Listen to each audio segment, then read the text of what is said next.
peristiwa yang pertama kali terjadi pada hari kiamat. Malaikat Israfil meniup sangkakala pada hari kiamat sesuai dengan perintah Allah Subhanahu wa Ta'ala, dan seketika semua manusia di muka bumi pada saat itu akan mati saat mendengar tiupan sangkakala malaikat Israfil. Dalam riwayat hadis dijelaskan siapa orang yang pertama kali mendengar suara trompet sangkakala malaikat Israfil.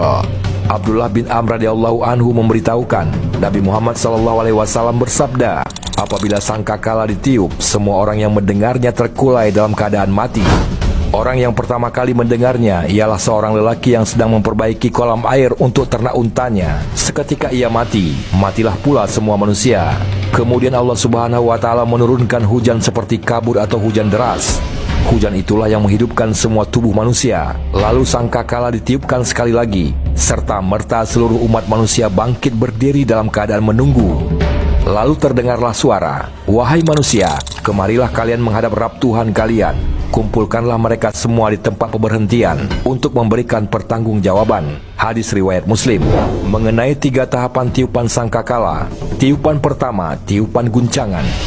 Hal pertama yang mengetuk pendengaran penduduk dunia setelah datangnya tanda-tanda kiamat kubro adalah nafkatul faza atau tiupan kekagetan yang mengalir dari tiupan sangkakala.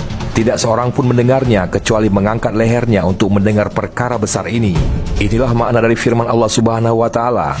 Apabila ditiupnya sangkakala, maka waktu itu adalah waktu datangnya hari yang sulit bagi orang-orang kafir lagi tidak mudah. Al-Quranul Karim surat Al-Mudassir ayat 8 sampai dengan 10. Allah juga berfirman, dan ingatlah hari ketika ditiup sangkakala, maka terkejutlah segala yang di langit dan di bumi, kecuali siapa-siapa yang dikehendaki Allah, dan mereka semua akan datang menghadapnya dengan merendahkan diri. Al-Quran surat An-Nam ayat 87. Tiupan yang pertama ini sangatlah panjang dan menyebabkan keguncangan dan kepanikan semua yang berada di langit dan di bumi, kecuali orang-orang yang dikehendaki oleh Allah, yaitu para nabi dan para syahid. Tiupan ini akan menggetarkan dan membuat panik semua yang hidup, sedangkan para rasul dan syahid adalah hidup di sisi Tuhan mereka.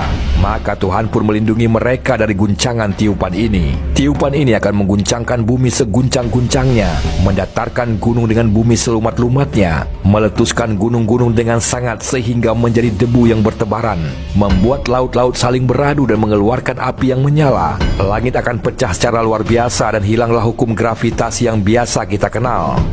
Bintang-bintang berjatuhan, planet-planet pun saling bertubrukan, bersatulah matahari dengan bulan dan hilanglah cahaya benda tersebut. Setelah itu keadaan alam semesta kembali seperti sebelum Allah menciptakannya, yaitu hanya berupa kabut dan asap. Allah Subhanahu wa Ta'ala berfirman, hai manusia, bertakwalah kepada Allah. Sesungguhnya guncangan pada hari kiamat itu adalah suatu kejadian yang amat besar. Ingatlah pada hari ketika kamu melihat keguncangan ini. Lalailah semua wanita yang menyusui anaknya dari anak yang disusukannya, dan gugurlah semua kandungan seluruh wanita yang hamil. Dan kamu lihat manusia dalam keadaan mabuk, padahal mereka semua tidak mabuk. Akan tetapi azab Allah itu sangat keras. Surat Al-Hajj ayat 1 sampai dengan 2.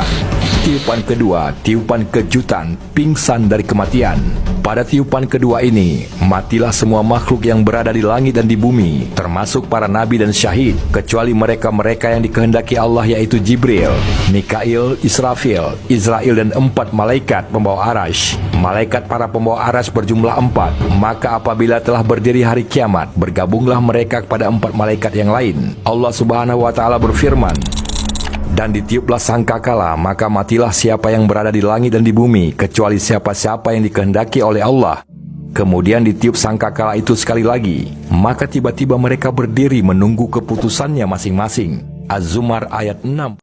Kemudian Allah memerintahkan para malaikat maut untuk mencabut nyawa Jibril, Mikail, Israfil, dan para malaikat pembawa arash yang 4. Maka tidak ada yang tersisa kecuali Allah dan malaikat maut. Kemudian Allah berkata kepada malaikat maut, wahai malaikat maut, kamu adalah salah satu dari makhluk-makhlukku, maka sekarang matilah kamu.